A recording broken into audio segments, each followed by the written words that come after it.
प्यारे बच्चों, welcome to my channel Verma study 2020 book लाना।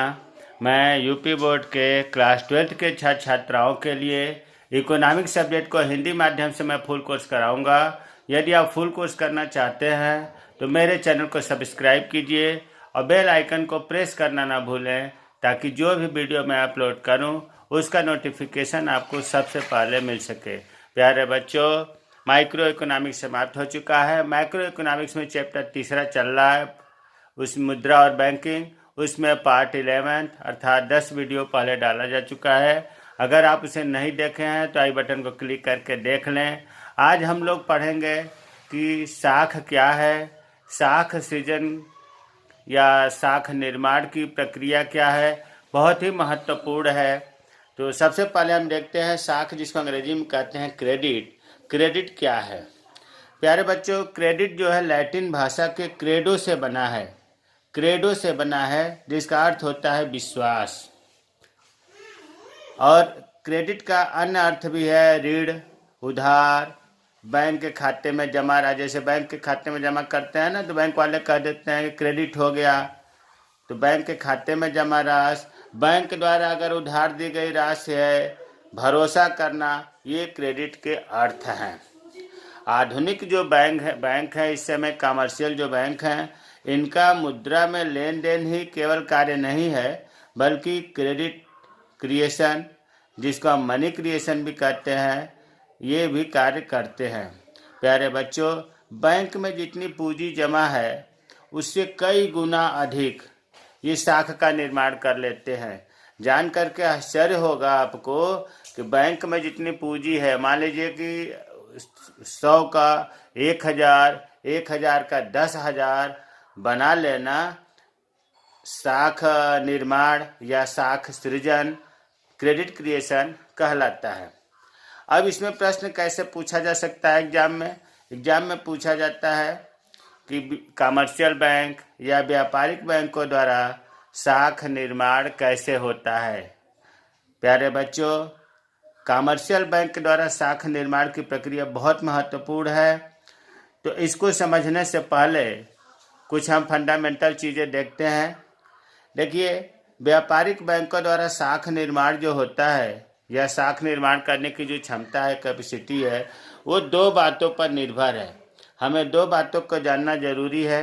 एक तो जरूरी है अमाउंट ऑफ प्राइमरी डिपॉजिट्स, मतलब प्राथमिक जमा, और दूसरा LRR, जिसको हम लीगल रिजर्व रेशियो, विधिक आरक्षित अनुपात कहते हैं। इन दोनों के बारे में पहले हम जानेंगे, फिर उसके बाद हम शाख निर्माण की प्रक्रिया पढ़ेंगे। देखिए, पहला है प्राथमिक जमा। हमने बॉक्स में लिख दिया है इसी बात को कि प्राथमिक जमा क्या है। जब हम खाता खुलवाते हैं सेविंग अकाउंट जा करके, तो खाता खुलवाते वक्त जो राशि में हम लोग जमा करते हैं नगदी बैंक में, उसे हम कहते हैं प्राथमिक जमा राशि।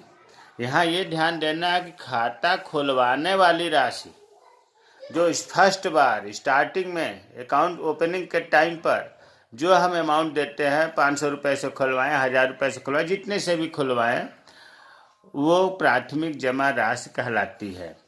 दूसरा होता है व्युत्पन्न जमा राशि। इसी को हम क्रेडिट डिपॉजिट या सक्रिय राशि भी कहते हैं। प्यारे बच्चों, प्राथमिक जमा राशि को निष्क्रिय राशि भी कहते हैं। निष्क्रिय राशि कहते हैं कि बैंक पैसा लेने आपके घर थोड़े नहीं गया था, आप जाकर के बैंक में जमा कर रहे हो, तो निष्क्रिय राशि है। व्युत्पन्न जमा राशि को सक्रिय राशि कहा जाता है, कंफ्यूजन नहीं होना है। क्रेडिट डिपॉजिट भी कहा जाता है, सेकेंडरी डिपॉजिट भी कहा जाता है। इसमें क्या होता है कि जब बैंक बिना कोई नगद जमा प्राप्त किए ऋण देने के उद्देश्य से किसी व्यक्ति या संस्था को ऋण देकर उसके खाते में जमा करते हैं, तो वही क्रेडिट जमा या व्युत्पन्न जमा कहलाता है। इसका अर्थ ये हुआ कि जब हम जमा कर लेते हैं, खाता खुल जाता है, और हम बैंक से जब लोन लेते हैं, तो बैंक जो है हमें लोन जो देता है वो हमारे अकाउंट में क्रेडिट कर देता है, अकाउंट में ट्रांसफ़र कर देता है, तो वो जमा जो है व्युत्पन्न जमा राशि कहलाती है। तो दोनों में अंतर समझ में आ गया होगा। व्युत्पन्न जमा राशि में हमें नगद नहीं देना पड़ता है, बैंक ऋण देने के उद्देश्य से जमा जो करता है हमारे खाते में, खाते का जो अमाउंट सृजन करता है उसे व्युत्पन्न जमा राशि कहते हैं। दूसरा, इसमें आप देख रहे थे कि प्राथमिक जमा की मात्रा समझ गए होंगे, खाता खुलवाने वाली राशि। दूसरा LRR है, इसका फुल फॉर्म है लीगल रिजर्व रेशियो, विधिक आरक्षित अनुपात। प्यारे बच्चों, ये दो तरह का है, CRR और SLR। पिछले वीडियो में हमने खूब बढ़िया से बताया था CRR क्या है, SLR क्या है। यहाँ LRR की बात हो रही है, तो इसमें ये दोनों समाहित है। कहीं पर अगर आपको CRR लिखा मिल जाए या SLR लिखा मिल जाए तो कन्फ्यूजन न होइएगा कि ये गलत है, क्योंकि इसी की ये वेराइटी है। और यहाँ हमने CRR इसलिए नहीं लिखा था कि CRR और SLR अलग अलग है, तो अगर इसको लिखेंगे तो ये समाहित नहीं हो पाएगा, इसको लिखेंगे तो ये नहीं हो पाएगा। लेकिन LRR लिखने से ऑटोमेटिक ये दोनों बातें इसमें समाहित है। अब प्रश्न उठता है कि CRR क्या है। पिछले वीडियो में हमने बताया था, फिर भी आप देख लीजिए। कैश रिजर्व रेशियो, CRR वह न्यूनतम अनुपात है जो व्यावसायिक बैंकों को अपने कुल जमा का एक निश्चित अनुपात RBI के पास जमा करना होता है। जो हम खाते में जमा करते हैं, प्राथमिक जमा, उसका कुछ हिस्सा, कुछ अनुपात, कुछ भाग बैंक जो है अपने पास रख लेता है, और जो अपने पास रखता है उसमें कुछ हिस्सा वो RBI के पास, केंद्रीय बैंक के पास जमा करता है, जिसको कहते हैं कैश रिजर्व रेशियो। और उस जो अपने पास रखता है, नगद रूप में रखता है, तरलता संपत्ति के रूप में रखता है, उसे कहते हैं SLR, स्टैट्यूटोरी लिक्विडिटी रेशियो। SLR वह न्यूनतम अनुपात है जो व्यावसायिक बैंकों को अपनी कुल जमा का एक निश्चित अनुपात अपने पास तरल संपत्तियों के रूप में रखता है। तो CRR RBI के पास बैंकों को जमा करना पड़ता है, SLR अपने पास रखना पड़ता है। अगर कोई डिपॉजिट है, प्राइमरी डिपॉजिट, तो 100% वो लोन नहीं देगा, CRR SLR को उसको रखना पड़ेगा। तो ये आपको फंडामेंटल चीज़ें क्लियर हो गई। अब आते हैं साख निर्माण की प्रक्रिया का एक उदाहरण से समझते हैं, ताकि साख निर्माण कैसे होता है, कम पैसे का अधिक पैसा कैसे करता है बैंक, इसे देखना है। यहाँ एग्जाम्पल में माना गया है कि प्रारंभिक जमा 1000 रुपये है, मतलब जो खाता खुलवाया गया है वो 1000 रुपये से खुलवाया गया है, और उस पर जो CRR या SLR या जो LRR है वो 10% है, ये माना गया है। प्यारे बच्चों, हमने 4 कॉलम बनाया है। यहाँ पर ग्राहकों की संख्या लिखा गया है ABCDE, और यहाँ डिपॉजिट जमा, लीगल रिजर्व मतलब कोष, नकदी कोष कह लीजिए, जो बैंक अपने पास रखता है उसकी बात हो रही है, और कितना वो ऋण देगा। देखिए, ग्राहक A जो है, सबसे पहले इसने 1000 रुपये से खाता खुलवाया, इसको हम कह सकते हैं प्राइमरी डिपॉजिट, प्राथमिक जमा। इसके बाद जितने भी जमा है इसको हम कहते हैं सेकेंडरी डिपॉजिट, या व्युत्पन्न जमा भी कह सकते हैं, व्युत्पन्न जमा। बस पहली बार वाले को ही, जिससे खाता खुलवाते हैं, उसी को कहा जाता है प्राइमरी डिपॉजिट राशि, जो 1000 रुपये है। अब यहाँ समझो, कहानी के माध्यम से तसल्ली से आप समझिए कि कोई ग्राहक है, अपना खाता खुलवाया बैंक में, किसी भी कमर्शियल बैंक में 1000 रुपये से, तो उसका प्राइमरी डिपॉजिट क्या हो गया, 1000 रुपये। अब वो व्यक्ति आ गया, आने के बाद वो बैंक जो है उस पर विचार करता है कि वो अमुक व्यक्ति जो 1000 रुपये का खाता खुलवाया है, वो जो है कभी लेने आएगा तो सब पैसे नहीं लेगा। औसतन बैंक अंदाज़ा लगा लेता है, उसको इतना अनुभव होता है कि 10% 20% जो है उसको इतने दिन में, एक हफ्ते में, एक महीने में लेके जाएगा। आप अपने ऊपर मत लीजिए। मान लीजिए आप स्टूडेंट हैं, आपको घर से अगर 3000 रुपये मिला तो आप तो खाता खाली कर ही दोगे। आप अपने माता पिता को लीजिए, या जिनकी सैलरी आती है उनसे लीजिए। मान लीजिए 50,000 आ गया सैलरी, तो वो 10,000 रुपये खर्चे के लिए निकालेगा, 40,000 रुपये छोड़ देगा। उसी तरह से यहाँ बात हो रही है कि 1,000 रुपये व्यक्ति जब खाता खुलवा कर आया तो बैंक जो है अनुमान लगा लेता है कि उसका 10% हम रख लें, ताकि वो जब भी मांगने आए। क्योंकि देखिए डिमांड डिपॉजिट है, इसमें डिमांड डिपॉजिट का मतलब होता है कि जब उसे ज़रूरत होगी तब उसे बैंक को देना पड़ेगा, ऑर्डर करने पर, मांगने पर। तो 1,000 रुपये का हमने माना था CRR या LR 10%। तो 1,000 का 10% जब हम निकालेंगे, 1,000 गुणे 10/100, तो ये होगा 100 रुपये। तो रिजर्व कोष में बैंक रख लिया 100 रुपये। क्यों रख लिया? कभी वो आएगा नकदी देने के लिए, या वो इससे पहले आपको बताया गया है कि आर्थिक बाजार क्रियाओं के लिए, या RBI को जमा करने के लिए उसने 10% रिजर्व कोष में रख लिया, जो 100 रुपये हुआ। अब बचा 900 रुपये बचा। अब वो बैंक क्या काम करता है कि उस 900 रुपये को किसी व्यक्ति को ऋण देता है। ध्यान दो, 1,000 रुपये प्राथमिक जमा हुआ था, प्राथमिक प्राइमरी डिपॉजिट हुआ था, उसका 10% बैंक जो है 100 रुपये रिजर्व रख लिया, जिसमें CRR भी है और SLR भी है, दोनों है, इसीलिए यहाँ LRR की बात हो रही है। और जो 900 रुपये बचा वो लोन देने के लिए तैयार हुआ। अब ग्राहक भी पहुँचा उस बैंक में कि हमें लोन चाहिए 900 रुपये। देखिए ये हाइपोथेटिकल है, माना गया है, कोई ज़रूरी नहीं है कि 900 रुपये, इससे कम भी हो सकता है। ये तो आपको समझाने के लिए कोई उदाहरण माना गया है, कम या अधिक डाटा हो सकता है। तो 900 रुपये जो है, जब कोई व्यक्ति लोन लेने के लिए बैंक में पहुंचा तो बैंक ने कहा कि नगद बैंक नहीं देता है लोन। ये बहुत महत्वपूर्ण बात है, बैंक कभी भी लोन को कैश नहीं देता है। वो खाता अगर खुला है तो उसमें ट्रांसफ़र करेगा, या नहीं खुला है तो खाता खुलवाएगा। अब मान लो ग्राहक बी का खाता खोला गया और उसमें बैंक ने 900 रुपये क्रेडिट कर दिया।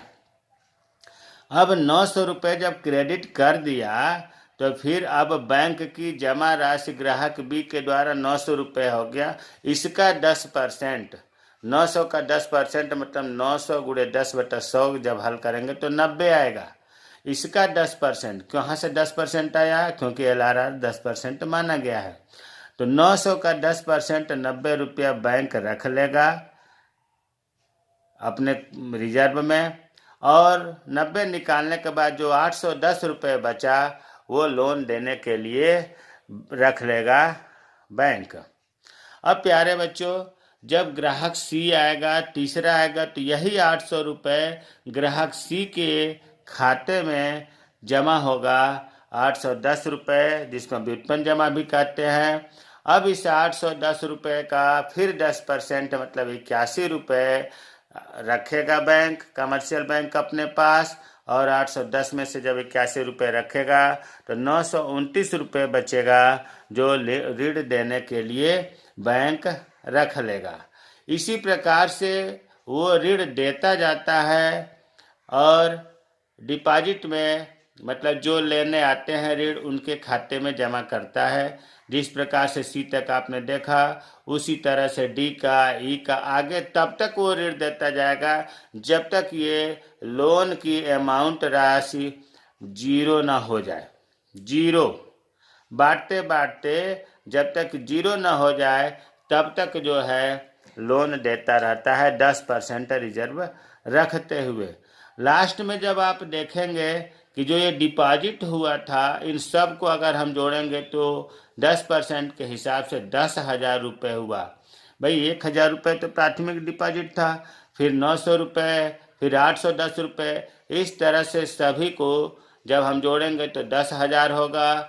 और जो बैंक, कमर्शियल बैंक है, जो अपने पास रिजर्व रख रहा है, कोष में रख रहा है, इनको सबको जब जोड़ेंगे तो 1,000 रुपये होगा। वैसे भी 10,000 का जब LRR 10% है तो 10% निकालेंगे तो 1,000 ही होगा। और 10,000 रुपये जो क्रेडिट हुआ, 10,000 रुपये जो डिपॉजिट हुआ, इसमें से 1,000 रुपये जब रिजर्व कोष में निकाल लिया जाएगा तो 9,000 बचेगा। ऊपर के सभी जोड़ेंगे तो 9,000 ही होगा। तो इस तालिका से, इस टेबल से हमें ये देखने को मिलता है कि किसी भी कमर्शियल बैंक में प्राइमरी डिपॉजिट 1,000 रुपये था और उससे जो है क्रेडिट क्रिएशन 10,000 रुपये तक हो गया। बैंक के पास 1,000 रुपये जमा है और उसने लोन जो है बांटते बांटते 10,000 रुपये तक का जमा कर दिया अकाउंट में, मतलब 10,000 रुपये कर दिया। इसी को तो क्रेडिट क्रिएशन कहा जाता है। 1,000 रुपये से 10,000 रुपये बैंकों ने जो किया उसे कहा जाता है क्रेडिट क्रिएशन।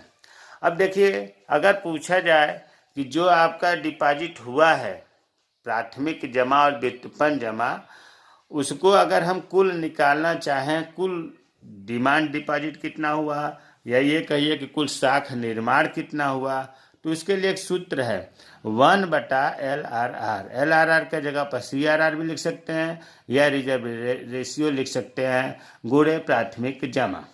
अब देखिए, 1 का 1 हो गया, LRR हमने 10% माना था या CRR 10%, तो 1/10% गुणे प्राथमिक जमा 1,000 था। अब इसको जब आगे हल करेंगे तो 1/10% है तो 10/100 गुणे 1,000, ये 100 ऊपर चला जाएगा, मतलब 100 गुणे 1,000/10, तो इसको कटाएंगे तो 10,000 होगा। तो इस प्रकार से हम कुल साख निर्माण या मांग जमा के द्वारा इस सूत्र की सहायता से हम निकाल सकते हैं। अब मान लो कि अगर CRR 5% है तो यहाँ 100/5 गुणे 1,000 हो जाएगा। 5 का मतलब हो गया कि 5 दूना 10, 20,000 रुपये हो जाएगा। अगर 20% ये LRR है तो 5,000 हो जाएगा। इस तरह से हम कुल साख निर्माण इस सूत्र से निकाल सकते हैं। एक आता है क्रेडिट गुणक, क्रेडिट मल्टीप्लायर। इसका सूत्र यही, ऐसी सूत्र से निकल जाता है 1/CRR। 1/CRR, एक ऊपर हो गया, CRR 10% है तो 1/10%, 1/10/100 होगा, 100 ऊपर जाएगा, 100 गुणे 1/10, 10। इसका मतलब ये हुआ कि जो प्राथमिक अमाउंट है, प्राथमिक डिपॉजिट का, उसका 10 गुना जो है क्रेडिट होगा, उसका 10 गुना क्रेडिट हुआ है। 1,000 का 10,000 हुआ है। अब कभी कभी थोड़ा सा पूछ दिया जाता है कि अच्छा, जो ये CRR या SLR है या LRR है, इसका डिमांड डिपॉजिट का ये या कुल साख निर्माण के, इनमें क्या संबंध है? तो प्यारे बच्चों, अगर CRR कम होता है तो कुल साख निर्माण बढ़ता है, और अगर CRR बढ़ता है तो कुल साख निर्माण या डिमांड डिपॉजिट मांग जमा घटता है। उदाहरण पर देखो, जैसे मान लो कि अभी सवाल में हमने माना है CRR 10%, तो CRR 10% पर अभी आपका जो आया है कुल साख निर्माण कितना, 10,000 रुपये आया है। यहाँ हल करने के बाद आप देख ही रहे हैं। अब अगर इसी CRR को घटा दें, 5% कर दें, तो 5% पर जब आप हल करोगे इस सूत्र से तो आएगा 20,000। तो यहाँ हमको देखने को मिल रहा है कि CRR कम हो रहा है तो DD बढ़ रहा है। और अगर ये 10% का CRR 20% कर दें, बढ़ा दें, तो हम ये देखेंगे कि ये 10,000 से कम होकर 5,000 हो गया।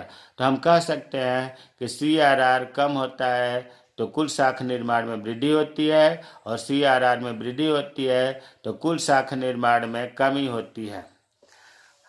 एक प्रश्न तो आपका ये बनता है, जो अभी तक बताया गया, कि व्यापारिक बैंकों द्वारा साख निर्माण की प्रक्रिया क्या है। बहुत महत्वपूर्ण क्वेश्चन है, जो आप एक उदाहरण के सहायता से, तालिका के सहायता से आपने समझा। कभी कभी इसी क्वेश्चन को घुमा दिया जाता है। घुमा देने का मतलब यह है कि अगर पूछ दिया जाए कि साख निर्माण की विधियां कौन कौन सी है, मेथड ऑफ क्रेडिट क्रिएशन कौन सी है, तो मेथड में अब कई विधियां आ जाती हैं, जो अब यहाँ हम देख लेते हैं।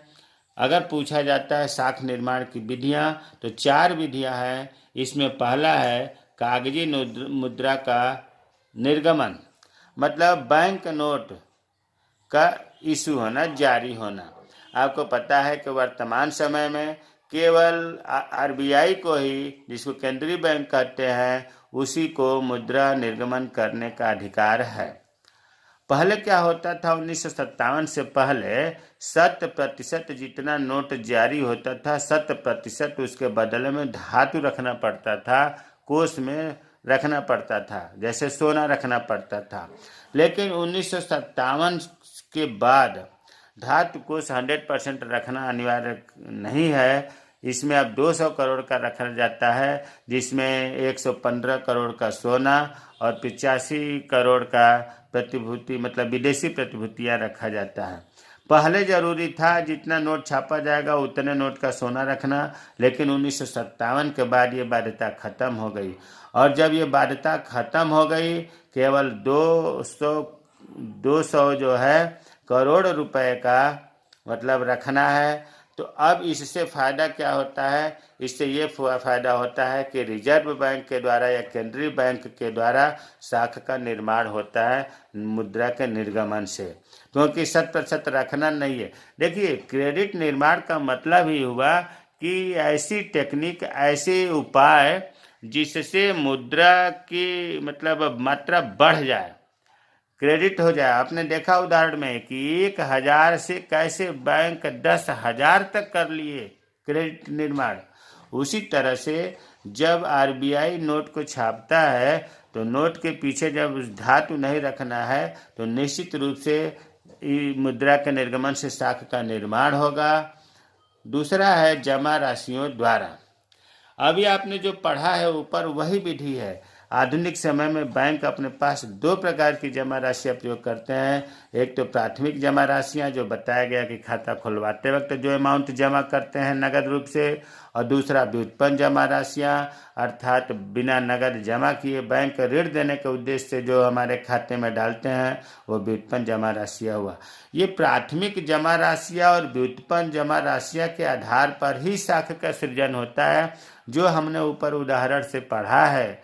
1000 रुपये प्राथमिक जमा और CRR 10% मान करके, और हमने ये देखा कि कुल क्रेडिट निर्माण जो हुआ, क्रेडिट क्रिएशन जो है 10,000 हुआ, वो चीज़ इसी में आएगी। तीसरा है प्रतिभूतियों का क्रय, परचेज ऑफ सिक्योरिटीज। बैंक जो है सरकारी प्रतिभूतियों को, सरकारी सिक्योरिटीज को या कंपनी के हिस्सों को, अन्य प्रकार की संपत्ति भी खरीदता है, लेकिन इन सब का भुगतान वो नगद नहीं करता है, कैश रूप में बैंक नहीं करता है। तमाम प्रतिभूतियां, सिक्योरिटी, बॉन्ड, बिल खरीदते हैं, लेकिन बैंक जो है कैश रूप में भुगतान नहीं करते हैं, बल्कि जो बेचते हैं उनके खाते में ये डाल देते हैं। और जो नगद राशि की अगर इसको जरूरत पड़ती है तो यही प्रतिभूतियां या जो शेयर है या जो बॉन्ड्स है आरबीआई को देकर भुना लेता है। इस प्रकार बैंक अपने थोड़े से नगद कोष के आधार पर बड़ी मात्रा में संपत्तियों का क्रय कर लेता है। थोड़े से नगद कोष से सोचो, बड़ी मात्रा में संपत्तियों का क्रय करना ही मान लो कि एक प्रकार से क्रेडिट क्रिएशन हुआ। भाई पैसा नहीं है और उससे ज़्यादा पैसे का काम हो तो यही तो है क्रेडिट क्रिएशन। 1000 रुपये के जगह पर हम 10,000 रुपये का काम कर लें, 10,000 रुपये का लोन दे लें तो क्रेडिट क्रिएशन है। चौथा है अधिविकर्ष की सुविधाएं, फैकल्टी ऑफ ओवरड्राफ्ट। कभी कभी ऐसा होता है कि खाते में पैसा नहीं रहता है, फिर भी बैंक जो है उसको अधिक कुछ पैसे, उसकी जो लिमिट होती है उतना पैसे वो दे देता है, और बैंक जो है देता है और उसका 1 महीने लिमिट होता है कि 1 महीने तक ब्याज नहीं लेंगे हम, लेकिन उसके बाद अगर आप नहीं देते हैं तो हम ब्याज लेंगे। इसको कहा जाता है अधिविकर्ष या ओवरड्राफ्ट। इस विधि के अंतर्गत क्या होता है, बैंक अपने ग्राहकों को जमा धन से अधिक धन निकालने की सुविधा दे देता है। खाते में पैसा नहीं है फिर भी धन निकालने की सुविधा देता है, और बैंक जितनी अधिक सुविधा देगा साख का सृजन ही उतना अधिक होगा, उतना ही क्रेडिट क्रिएशन होगा।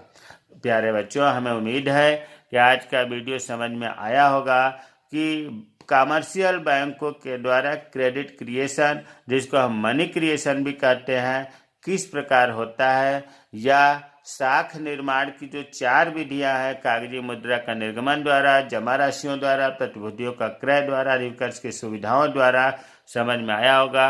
अगर कोई चीज़ नहीं समझ में आया है तो हमारे कमेंट्स करिए, मैं रिप्लाई करूँगा।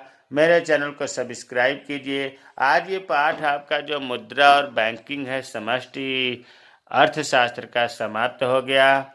मेरे चैनल को सब्सक्राइब कीजिए। जय हिंद, जय भारत।